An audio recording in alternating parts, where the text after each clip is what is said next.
Okay, so we're on Chaf Dalet on the base, brand new Mishnah. If you don't know anything till now, you're still good. You're with us. You're fine.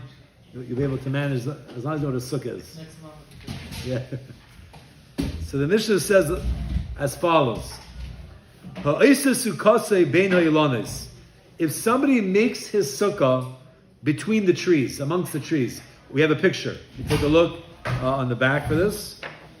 We haven't had a picture in a while since the cow days. It's on page Lamed Gimel. Picture Mem Zayin. So what happened was we've had a tree house sukkah. Okay, we've had a sukkah up in the tree. We're not talking about that right now. We're talking about the sukkah's on the ground. It's ground level, totally on the floor. However, it's between the trees. And if you look, the walls of the sukkah are the trees. You see this picture? The walls of the sukkah are the trees. It's a pretty cool sukkah. Good? So the Mishnah says, if a guy makes a sukkah between the trees, and the trees are walls la for it. The trees are the walls, kshera, the sukkah is kosher. And you're allowed to go even on the first day of Yom Tov. Even on Yom Tov. You're not allowed to be mishtamish with a tree, not allowed to use a tree. I'm not. The thing's not being supported by the tree. I'm just using the tree as the walls for the sukkah. So the sukkah we always knew was kosher, even by the tree as sukkah. What? It's not such a good picture. Why? What's wrong with this picture? Because you're going to be sitting over branches that are still connected. You could show that. What do you mean, on top? Yeah. No, it's not. If you look at this picture, the top is totally air. It's just around, the trees are around the sukkah, yeah. Not the concern of a tree on top. Is that close enough together, the trees? Oh, very good. So we're going to talk about, they're close enough together, yes. Close enough together. Close enough. It's open on the bottom, but I guess you have the lovets there. You have a bunch of lovets. Yeah, you're good with lovet. Okay, so if you make the sukkah like this, it's kosher. Says the Gemara.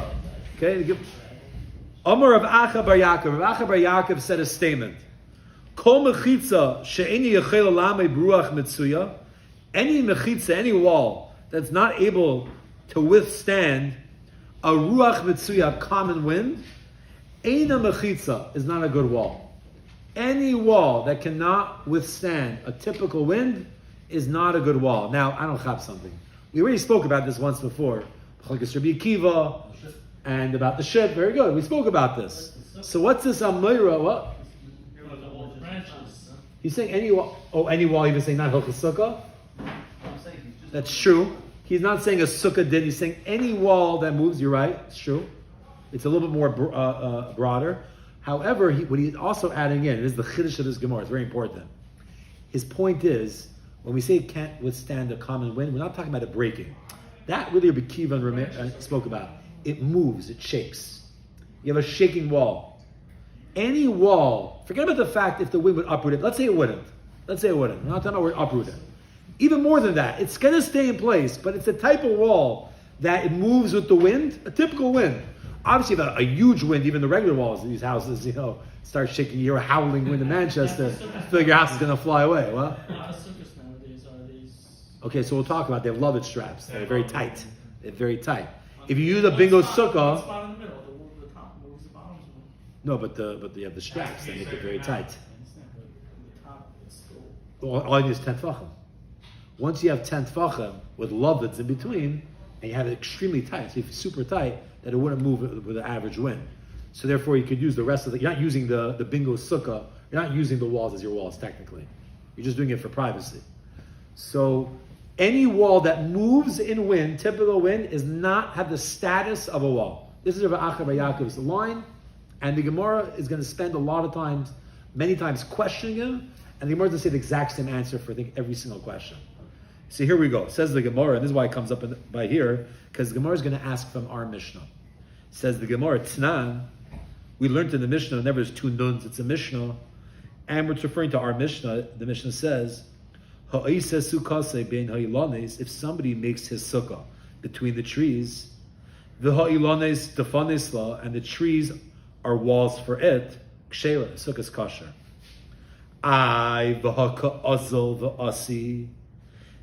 The the words kazal asi literally mean goes and comes. Kazal means goes and asi means comes. But what do you mean? You're making a sukkah and the trees are your walls? What do you think trees do? They shake in the wind. We all look at trees. They're shaking. What? Even the trunk, you have a small trunk, it could move. It moves around in the wind, even a typical wind. A lot of trees, depending on the tree. The Gemara doesn't say your answer. A lot of trees move. Hakar v'achar Yaakov say any mechitza that moves is not a good mechitza. Our Mishnah says that trees are good mechitzas for a sukkah. They might say they move a little bit. So the Gemara answers what Menachem just said. Hacha b'maya skinon. What are we dealing with here? Bikashin. Hard, with hard trees, old, thick trees, old, hard trees. These guys don't move anywhere. You know those trees that ain't moving? A very hard tree that's not going anywhere. That is the type of tree that is not a good mechitza. Now, Danny put up some trees recently by our house. They're not a good mechitza. The deer are eating them, right? The deer every day are chewing on these trees. So maybe that's not a good mechitza. But the Gemara asks, V'ika noifoi. Noifoi means it's branches. But you have the branches, and the branches are what you need for the walls of the sukkah. Look at the picture. It's relying on branches. It's not just the trunks. There's also branches there that are helping the wall of the sukkah. Branches move in the wind, a typical wind. Even if you can tell me the trunk is stiff, it's not going anywhere. But what about the branches? The branches are coming and going. So how does it help for your wall for a sukkah? The Gemara answers, the Ovid lei behutza v'dafna. When it says the Ovid lei, he made it, really means he weaved it. He weaved it with hutza, which is palm branches, v'dafna, and another type of tree branches. He took the branches of the tree, and he took two branches and weaved them together with other branches and made them stiff that they can't move. If you actually look at the picture, memches. Look in your picture, it's very nice. It's on page Lamed Gimel, picture memches, and you have over there where the guy ties the branches with hutza v'dafna. That's the yellow branches that you're tying together, the tree branches. Okay.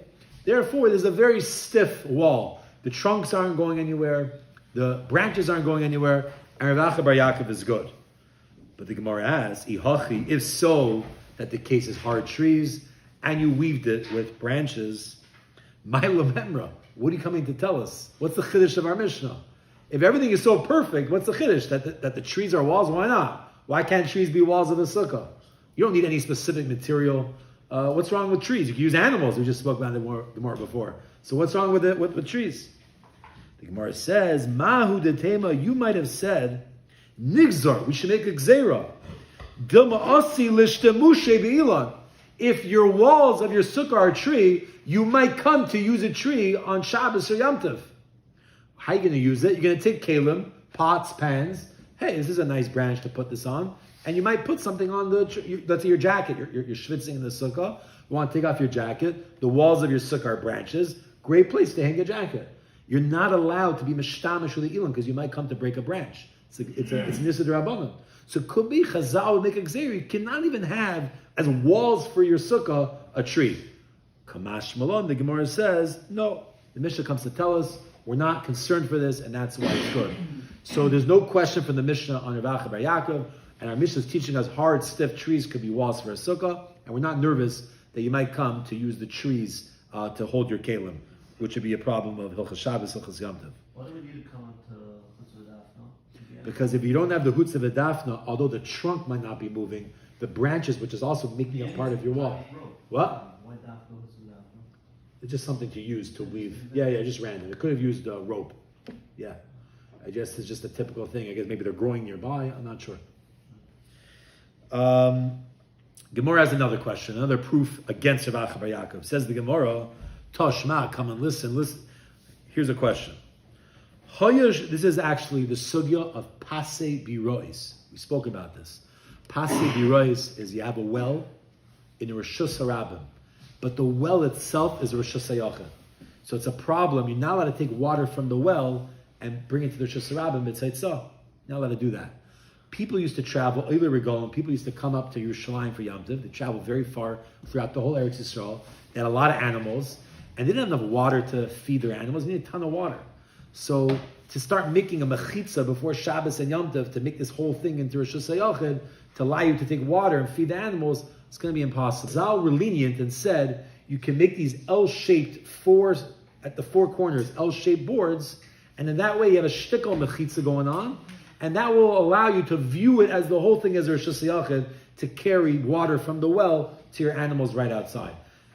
So the case was over here, just to read the words of the Bryce and look at the picture. Hayasham Elon oy gader oy mechitza sakanim. Let's just look at the picture then. Look at the picture. This picture is on page Lamed Daled. Lamed Daled. Picture Memtes. So this is the Pasei Birois, these L-shaped boards around the well. And if you look, the guy wants to use a tree. He has a tree as one of his boards. And the tree has a thickness. You need it to be L-shaped. It has to be an amma going north, an amma going, like in this picture, if this way is north, for me, you need an amma south, going north to south, and one amma going east to west. It has to be L-shaped. So the tree was thick enough that you had the length of the board and the other side of the board. That's how thick this tree was. Cow ever going east What? to west? What? When was a cow ever going east to Because if the cow was thick enough, like in picture Mem Daled, take a look at picture Mem Daled, there they only use it for one side of the board. Picture Mem Daled, one page back. Oh, right. Picture Mem Daled. Yeah. Here you're using the thickness of the tree. Use a little board. Use a little board for the cow. Here, the thickness of the tree really covers up for both boards. So Hayusham Elon, there was a tree there. Oy Goder, look at the next picture, picture Nun. There was a stone there, which is one amma wide, one amma long. So that's also your double board. It works, right? Because it's one amma one way, one amma the other way. So you have your stone. Or you have mechitza sakanim, which is picture Nun Aleph. And that's bunch of reeds, one after the other, using loved to be your L-shaped board on one corner. Okay, those are the three cases. So the guy's traveling, he's tired, he wants to quickly make mechitzas, this pasei birois around this well, to be able to carry on Shabbos and Yom Tov. But he says, look, I have a stone here, I have a tree here, I'll use that as one of my walls. That's what's going on. So let's jump back into the Gemara itself. The Gemara says, Tashma, I'll bring you a proof from a Brisa. Hayosham Elon, let's say there was a tree there, oy gader, or a fence. Whenever it says gader, a regular gader is stone. So this gader means stone. Oy mechitza sakanim, or it was a fence of reeds, one after the other. Says the Brisa, nidoin mishum diyayma. It could be judged as a diyayma. Diyayma means two pillars. It's a word that's used all over in Maseches Eruvin. Diyu, I think, means double. Like tam lamesav du of arma, better to be married, to be single. Du means like double. So diyumda means a double board. So you could use this tree, you could use this stone, and you could use the mechitza sakanim, the reeds, as your diyumid, as your L-shaped board. You could. Okay, so what's the question? The question is, one of them is a tree. How could you use the tree as one of your L-shaped boards? We know it moves, right? The wind makes it move. According to Rav Bar Yaakov, it shouldn't be a good mechitza. And this brisa seems to say it is a good mechitza. So it's a problem to Rav Bar Yaakov. How could you use the Elon as your diyomad if it moves? It's not a mechitza. More answers. Hasam namni over there also. Mishum de ovele behutza v'dafna. Same thing. He took hutza v'dafna, these palm branches, and he tied the tree together. And again, the trunk was stiff, and the branches were stiff now because he tied it, so therefore there's no problem of it moving. Not really a tree. I'm saying, what are we talking about? We're talking You're about still using a tree. Nah, using What? hutzah You're just using hutzah to make it tight, but it's not enough hutzah v'dafna as a wall. Why not? It's a drop of You're string. eliminating, if the tree moves, you're eliminating that as a chalais wall, we'll say, right? Yeah. And that's when you keep coming back. No, it's hutzah v'dafna. You still need Not a tree. but you still need the space of the tree to be your You're wall. using the tree to tie it on the hutzah v'dafna too, but it's not. You're not using a tree as the wall. It's still viewed as a tree. It's still viewed as a tree. The hutzah v'dafna is just keeping it tight. Just keeping it tight. It's like the animal. We used to talk about an animal to use it as a wall. We said you have to tie down the animal. So using the ropes. That's because you're tying the animal to keep the animal as Yeah. part of the wall. This Yeah. is you're not using the tree is not chal as a wall in here. It is. Why? It's the hutzah Because you still need, the hutzah v'dafna is a little few lines. It's not enough to be a wall. No, it's not enough. Even with love, there's not enough there. You don't have the measurements that you need, 10 tefachim high. You don't have that. You need the tree.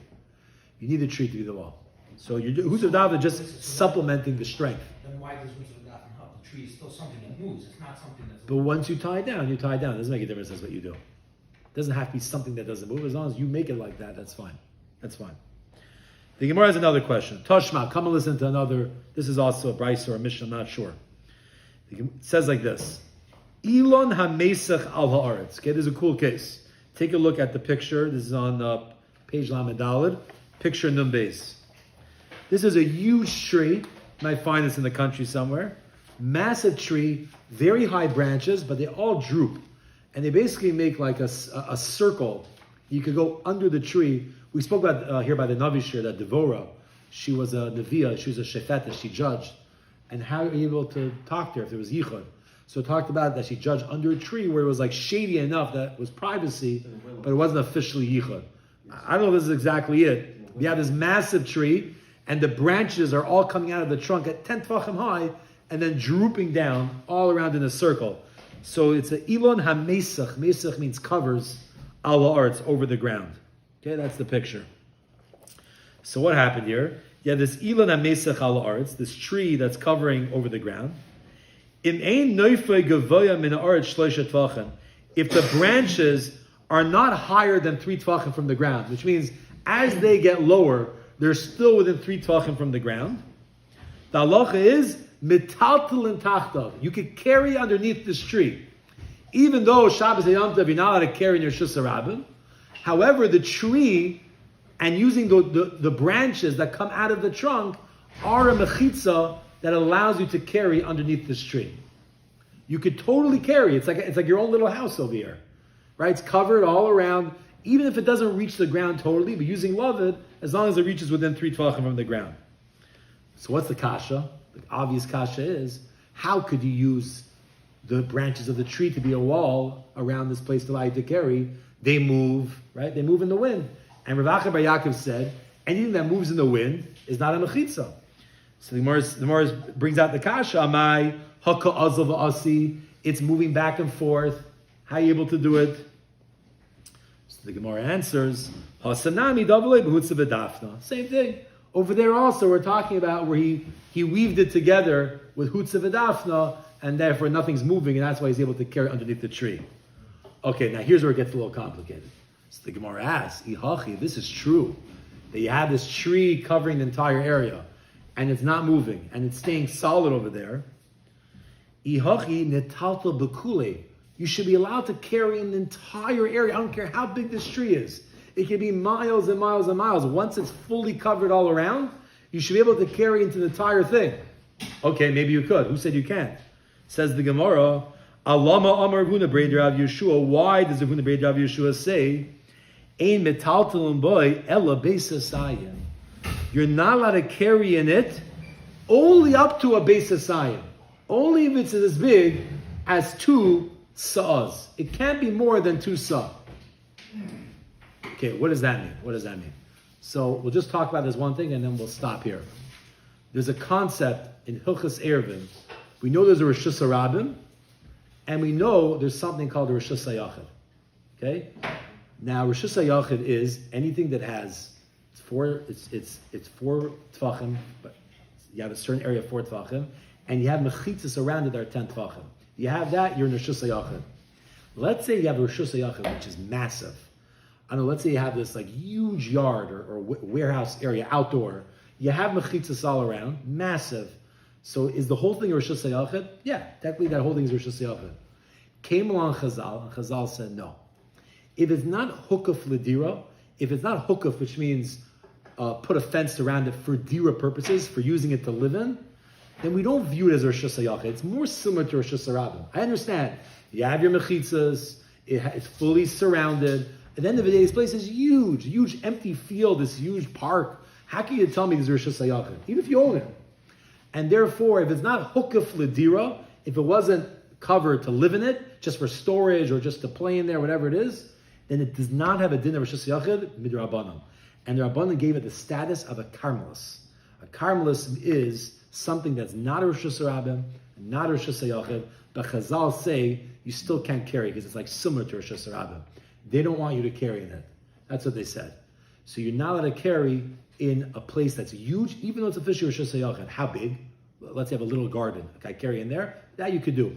As long as it's not past basis sign. The word basis sign means 2 sa'ah. The measurement to plant 2 sa'ahs worth of wheat. Bias means like an area of sasayim 2 sa'ah. How much is that? 5,000 square amas. 5,000 square amas is how much? So let's say 5,000 square feet. It's like almost double. Amas are usually built. If someone has a 5,000 square foot home, you hear such concepts, right? 5,000 square feet. So 5,000 square feet is how much. Once you go past 5,000 square feet, we can't look at like Rosh Hashanah. Unless you're living there, yeah, if you have a massive house, you could. If you have this huge empty area, you're not allowed to carry in it. So Rav Huna Bar Rav Yeshua says, you're only allowed to carry in this massive tree area, only a base of sign. Only that amount. You can't carry more. But if at the end of the day, you could carry in okay, so the Gemara is going to answer why more. Okay, I'll stop over here, but just bring out that concept. We'll stop by this question of Ihachi Natal V'Kulei. Just wanted to explain to you what Hukla Tadir was. Shkaya.